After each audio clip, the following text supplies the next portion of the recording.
What's up, Savages? Real quick, I got a story time before I hop into Savage Talk, so let's begin. Alright, so I've been living in this place now for going on 8 months, and for 4 of these months, I've been passing this same, scary fucking house every single time that I go to the gym. Now, this house, right, for 3 months, or for 2 months, I didn't even notice it because I would drive, and it was just right on the left side. And then, so it started warming up, and so I, started walking to the gym to save gas money, because it's literally 2.5 blocks away. There's no point of me driving besides the fact that I was lazy and I didn't want to be cold. Moving forward. So, I walk by and I see this scary, unbelievably scary house, okay? You look at it and you get chills. The kind that basically puckers up your butthole, instantly, okay? So, this house, there's vines all over it. In the back, there's, a shed covered in, poison ivy, most likely, because no one should get ever near to it, ever, period, in their life. There's a 1987 Ford Ranger, no wheels on it, sunken into the ground. And then there's a 98 hatchback, also in the grass. No driveway at all, just in the grass, just sitting there hanging out. There's, random shrubs grown up all over the place. There's a fallen satellite dish, right in the yard, because the guy still had DSL. But, so anyways, here's what the house looks like.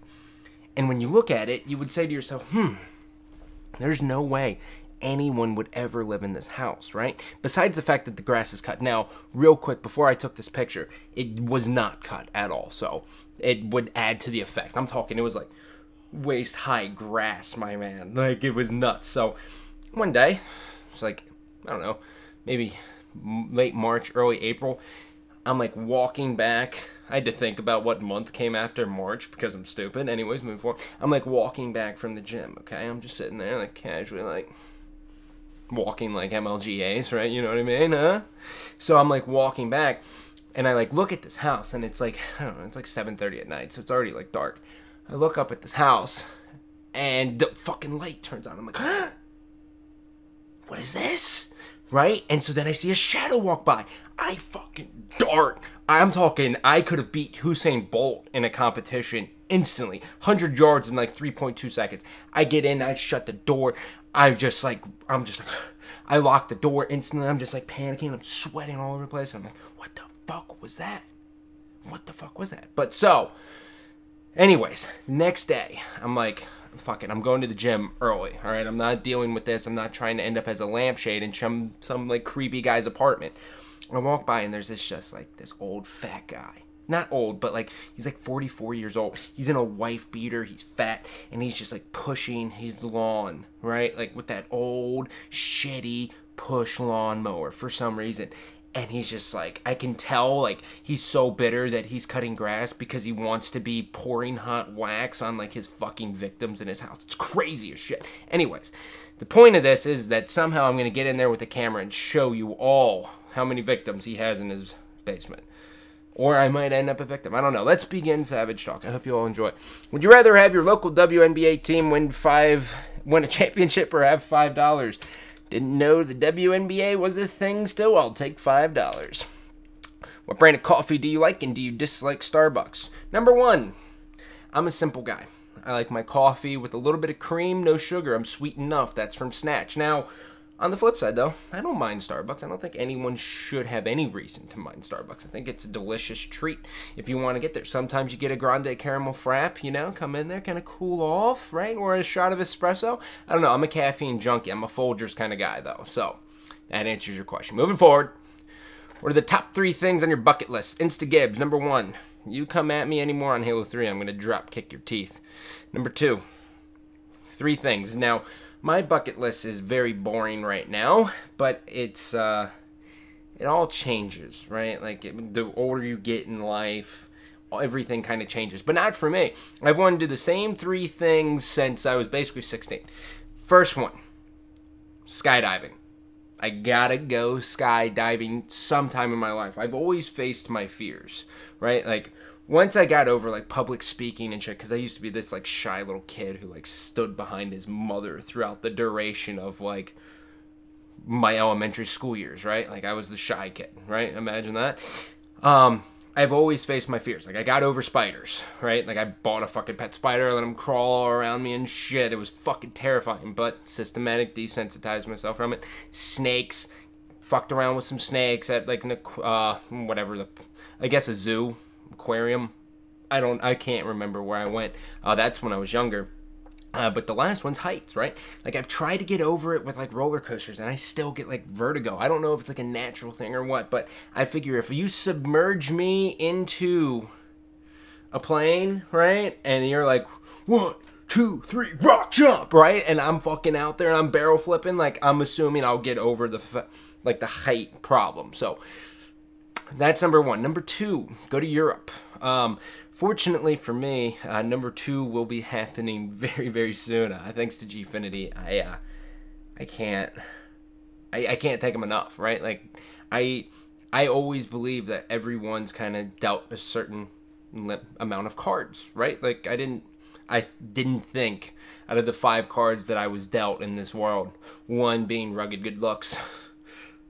But I didn't think out of those 5 I would have the ability to go to Europe. I think some people just can't do that. Like, I know I've met so many people who never been on a plane, for example, right? Like, it's not in their deck of cards anytime soon, and somehow I'm going to Europe. It's fucking awesome. The last one, make it in this industry, man. Like, it's such a grind, and it's really nuts to, like, sit back and, like, try to figure out, like, what the fuck is going on, right? Like, you never know. You have no idea what's going to happen in this industry, ever. Like, there's nothing set in stone. It's fucking terrifying, but at the same time, it's fucking exhilarating.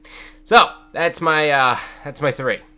If you could claim any song in the history as your own, what would it be? Farico Zeta, I want to tell you right now, I love you. And by the fact that you have Savage as your avatar... Oh boy, love that shit, girl. So, the one song. So I thought about this, and as soon as I read it, I was like, favorite, like, screenshot, because that's how I screenshot for some reason. I'm like, so I don't. It's like the worst thing I could have done there, but it's good to know where rock bottom is. So I thought about it, and I was like, what's the one song that, like, brings everyone together? Everyone, like, loves, and, like, you could be in a fist fight with someone and you hear the opening instrumentals and you just stop, and you go from wanting to beat the shit out of this guy to, like, putting your arm around his back and putting your arm around, like, the next person next to you. And it hit me. Journey, Don't Stop Believing. Done, baby. If I could sing that song, if I could have created it, that would have been the fucking shit. Moving forward, religion. Okay, so, Jonah High, whatever the fuck your thing is. Opinions and or views on religion. This is a very long conversation, okay? For me, I'm going to preface it like this, all right? You'll notice most people avoid questions like these because they don't want to piss anyone off. But you know what? Being a fucking savage, I'm going to do it anyway. So, for me, I don't believe in anything. I don't. I think there's a possibility that there could be a higher power, but as it stands right now, I need facts. I believe faith is a gift. You either have it or you don't. And for me, right now in my life, I don't believe in it. I was raised a little bit Christian. We stopped going to church when I was like 7 or 8. And my dad is not a believer. My mother is a huge believer. She prays no matter what. Every single time I go on a trip, she's praying. I appreciate it. You know, like, I love her for that.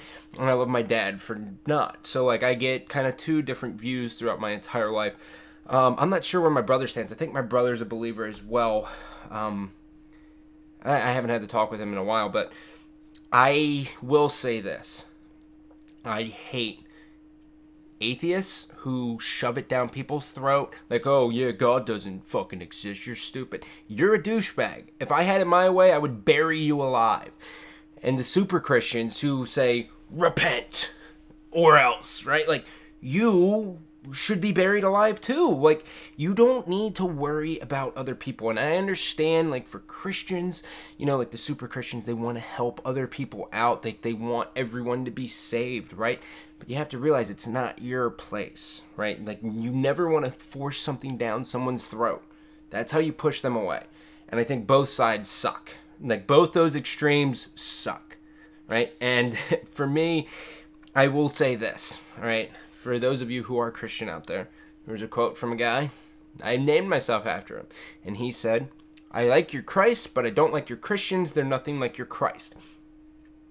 Could not be more true. Moving forward, are there any weapons you don't want to see back in the Master Chief Collection? Well, Jim, every single one of them in Halo 4. Get them out. Okay? Those weapons can burn in hell. I never want to see those. I don't, like, my nightmare is, like, Halo 5, like, beta comes out in, like, December, right? And we're all playing it. And I go on the map, and, oh, this guy pulls out a bolt shot. Don't want that. Moving forward. How can you become a caster? Trauma. Buddy.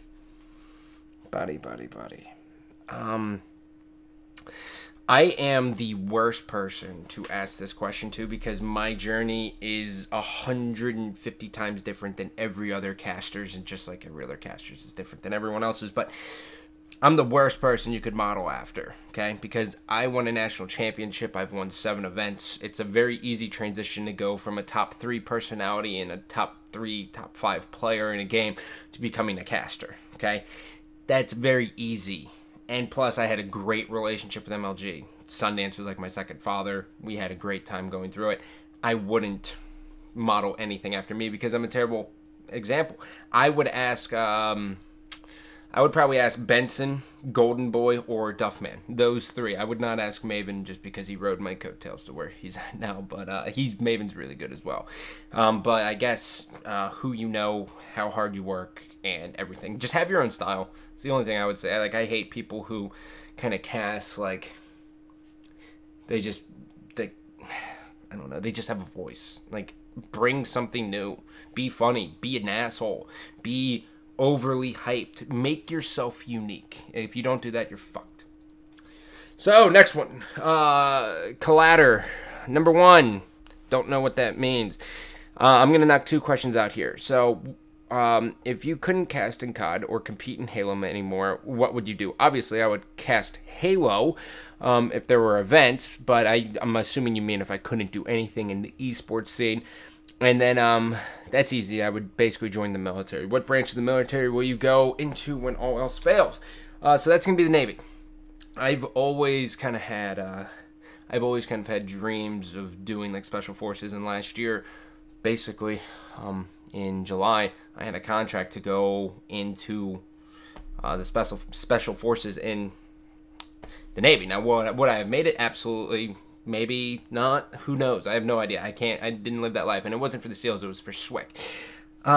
So I would probably chase that dream. I have basically 3 more years of, like, chasing this dream to see if I can do it. And then if not, pack my bags. I lived it. My whole point of doing what I did by just picking up and moving was because I didn't want to leave any stone unturned. I wanted to know, like, if I put myself out there, would I be able to make it? And I think the best thing you can possibly do is have your faith in your own hands. So, next question.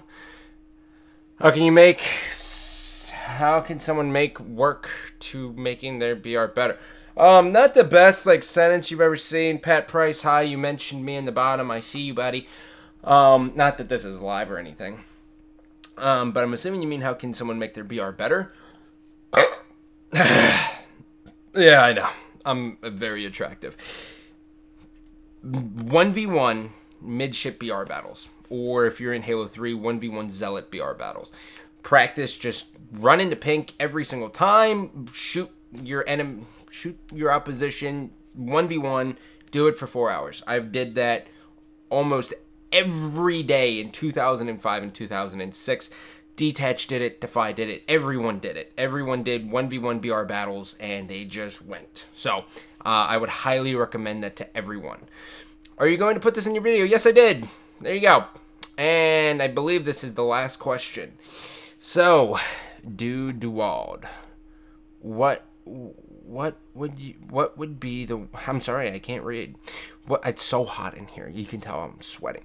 What would be the one thing you were afraid of dealing with if you were handcuffed to Maven for a week? Holy shit. I think the one thing a lot of people need to know about Maven is he gets very handsy, and he would always want to cuddle me, and I would have to fight him. I would rather if someone told me, like, would you rather have your pinky finger or be handcuffed to Maven for like 3 hours, I would say chop off my pinky finger. I think give me 10 minutes of being handcuffed to Maven and I'd be okay. But you give me like an hour? Nah. I would rather lose a limb than be handcuffed to Maven for a week. Just leaving that out there. You dig? I don't know why I did that. It's weird. Anyways, ladies and gentlemen, that was Savage Talk episode 5. I love you, but I don't love you. Take it easy. So hot. Oh, sweet baby Jesus. Anyways, Dota 2 International. Root for EG. That's what I'm doing because they're fucking monsters.